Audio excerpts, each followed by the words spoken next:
আবার মিরাক্কেল করেছে মা।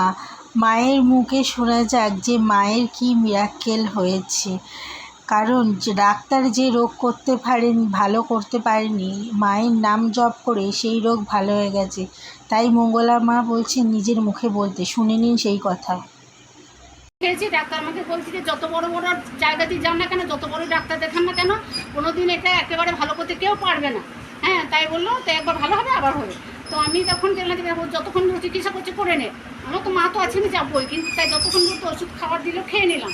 খেয়ে যখন দেখলাম বাড়ছে তো কমছে না, তখন মায়ের কাছে এসেছি। আগের গত রবিবার এসেছিলাম, মা ত্রিশূল দিয়ে ঠেকে দিয়েছে এবং জবা ফুল খেতে দিয়েছিলেন, খাচ্ছি প্রতিদিন সকালে খালি পেটে। তাতে আমার মোটামুটি 90 থেকে 95% আমি ভালো আছি। শুধু আর একটুখানি আছে, মায়ের কৃপা যেন আমি এইবারে একটু সুস্থ হয়ে যাচ্ছি। রবিবারে এসেছিল, রবিবার কদিন হচ্ছে?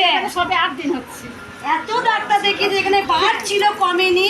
এমনকি ডাক্তারে বলেছিল তোমার এটা কোনোদিন ভালো হবে না, যত বড় তুমি ডাক্তারে যাও। এত বড় ডাক্তারের কাছে তুমি এসেছো। আমি জানি মায়ের কাছে গেলাম তো ভালো হবে, জানি তো ডাক্তারের শেষ দেখলাম, দেখে মায়ের কাছে এলাম।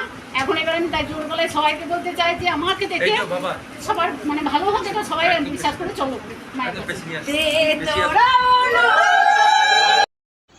নিন্দুকেরা নিজে কানে শুনলে তো মা কতটা জাগ্রত, কতটা কৃপাময়। মা